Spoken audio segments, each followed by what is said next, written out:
Saudações rubro-negras, Fla geniais, torcida do Flamengo, esse jogo teve de tudo, erro grave do Arrascaeta, expulsão polêmica, de polêmica não teve nada, né, mas é complicado.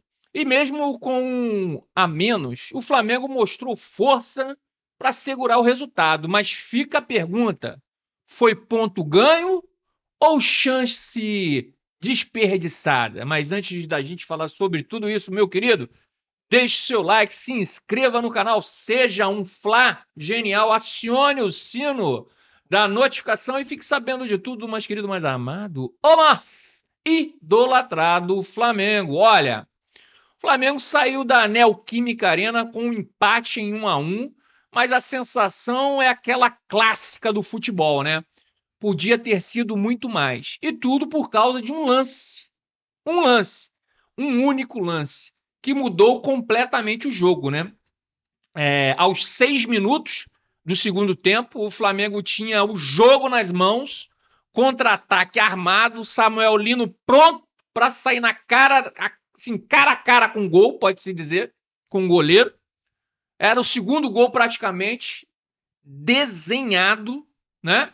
Mas aí vem a decisão que está sendo muito criticada hoje. A Arrascaeta não tocou a bola, foi fominha, segurou a bola, tentou resolver sozinho, perdeu o lance.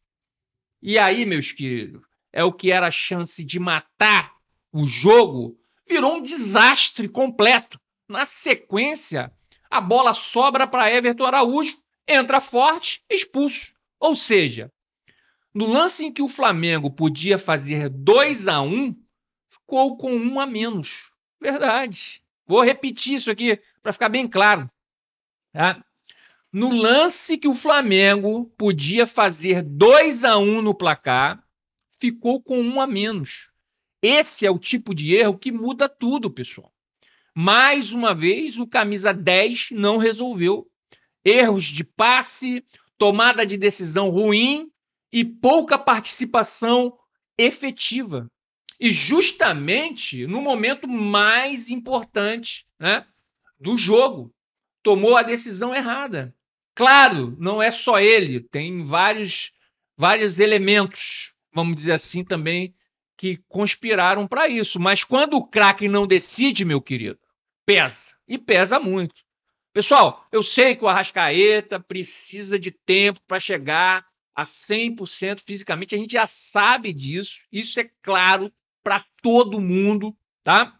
E eu acredito que o Leonardo Jardim, o nosso Lex Luthor da Gávea, também entende isso perfeitamente.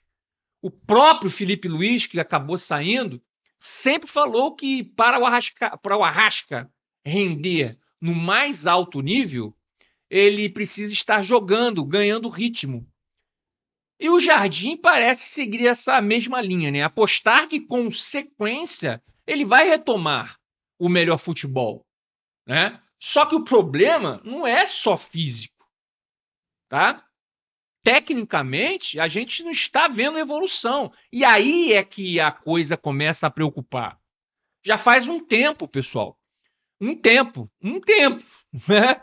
Que a gente não vê uma grande partida do Arrascaeta.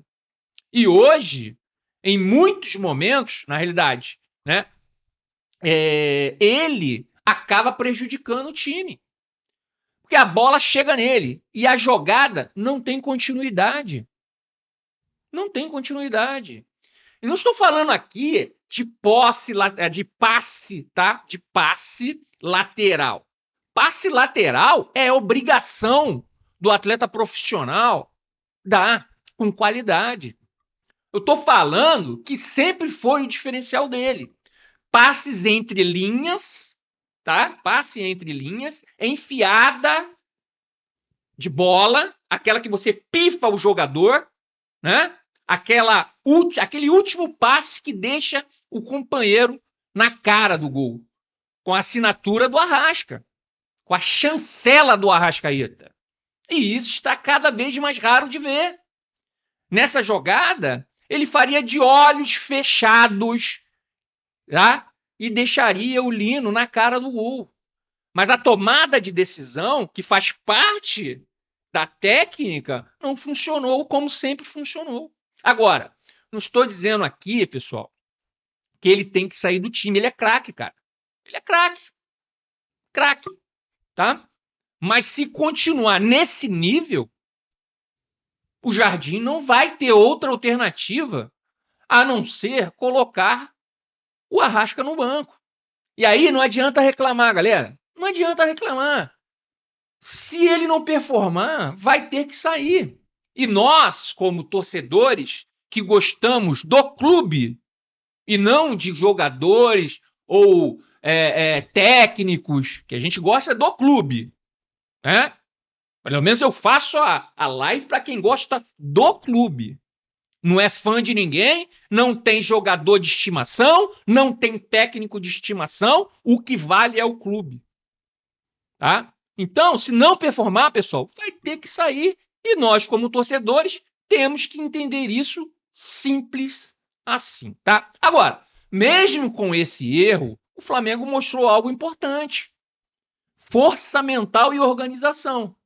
Porque jogar um tempo inteiro com um a menos, fora de casa, contra o Corinthians, na Neoquímica Arena, não é para qualquer um, tá? E o Flamengo segurou, sofreu, foi pressionado, ficou encurralado em vários momentos, mas resistiu. E isso passa diretamente por outro destaque, né? Que a gente vem falando dele direto aqui no canal também, que é o Leonardo Jardim. Segue invicto, né? E mesmo com todos os problemas, o Flamengo ainda não perdeu com o técnico, certo? E mais do que isso, né? Mostrou uma solidez defensiva que não vinha aparecendo antes, mesmo tomando o primeiro gol nessa nova fase, né?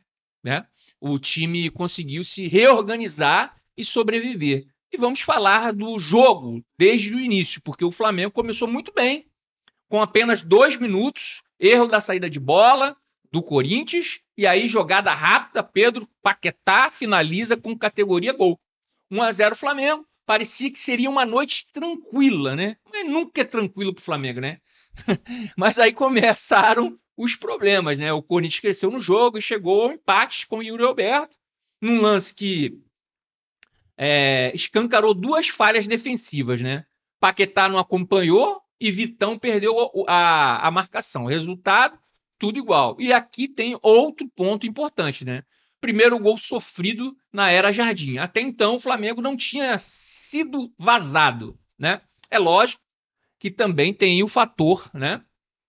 Que foi a mudança da zaga. Ele colocou os 2 jogadores, tá? Reservas, por ter mais entrosamento, sempre tá jogando junto. Como o Léo Pereira foi suspenso, ele podia entrar, por exemplo, com Vitão e Léo Ortiz, ou ele poderia entrar com Danilo e Léo Ortiz, que seriam um reserva e um titular. Mas não, ele preferiu trocar a zaga por entendimento dele que os jogadores que jogam junto têm mais afinidade, têm mais aproximação no respeito tático, né? Que jogam juntos, estão ali sempre jogando juntos, tem mais entrosamento, vamos dizer assim, tá? E aí, meu irmão, e aí o gol mostra que ainda há ajustes a fazer, né? Principalmente defensivos, né? Agora, voltando ao segundo tempo, depois da expulsão, o Corinthians pressionou, né? Em alguns momentos, mas nada absurdo também, gente. Foi nada absurdo, porque ficava circulando a bola, né? Tentando o abafa, mas chuveirinho na área, e o Flamengo resistiu, ficando o máximo de tempo com a bola. Isso daí foi inteligência do time, né? De ficar com a bola, tentar ficar com a bola o máximo possível, para também não dar tantas oportunidades, né? E aí parece outro nome importante, né? Rossi decisivo. E ainda tem gente ainda que acha que o Rossi é goleiro comum, né? Nos acréscimos, defesaça absurda, estilo handball, que salvou o Flamengo. Ali foi o ponto, ali garantiu o empate e, no fim das contas, o 1-1 pode até ser visto como um bom resultado, pelo contexto, né? Mas quando você analisa o jogo, fica aquela sensação mais de ter perdido 2 pontos do que ter ganhado 1 ponto, né? Fica essa sensação.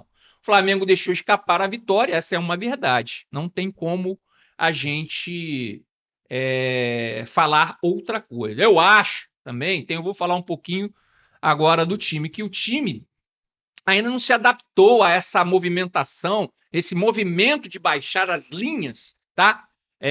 O Flamengo está em muitos momentos recuando demais para marcar, tá? E isso acaba sendo um problema, porque uma coisa é saber defender mais baixo, quando o jogo pede. Outra é fazer isso de forma constante. Esse equilíbrio precisa existir, tá? Saber a hora de pressionar mais alto e a hora de baixar o bloco. Porque do jeito, né, que está em alguns momentos, o time acaba sofrendo mais do que deveria, porque baixa demais as linhas. E ajustar esse balanço é fundamental para dar mais segurança defensiva sem perder competitividade.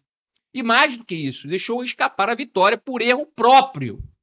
Em relação à arbitragem, pessoal, para mim, fica em segundo plano, tá? Porque o Flamengo não pode depender disso, gente. O Flamengo não pode depender que uma arbitragem seja perfeita. Porque não existe arbitragem perfeita no Brasil. Ela sempre vai dar problema. Com o elenco que tem, com o elenco que o Flamengo tem, colocar a culpa de um empate totalmente na arbitragem é um erro. Mesmo que tenha acontecido um erro claro, e aconteceu, tá? Mas o jogo também deu oportunidade. O Flamengo teve a bola para decidir e não decidiu. Então, no final das contas, não dá para transferir a responsabilidade. A arbitragem pode até ter errado, mas o resultado também passa pelo que o time deixou de fazer dentro de campo. Agora, também tem pontos positivos. O time chega ao G4, chega aos 14 pontos e mantém invencibilidade com o novo treinador. Mas também acende alertas. A Arrascaeta precisa reagir, a defesa ainda precisa de ajuste e o time precisa matar jogos quando tem chance, tá? Porque em jogos grandes, esse tipo de erro custa caro. Agora, eu quero saber de você, tá? Para você, foi ponto ganho ou 2 pontos perdidos? Deixa aqui embaixo nos comentários, meu querido. Bem, vamos ficando por aqui. Obrigado por flamengar comigo. Crédito GE, o Globo. E não se esqueça, deixe o seu like, se inscreva no canal, seja um Fla Genial, acione, por favor, o sino da notificação e fique sabendo de tudo, mais querido, mais amado, o mais idolatrado Flamengo. Que Deus ilumine os passos de todos nós. Saudações rubro-negras e até mais!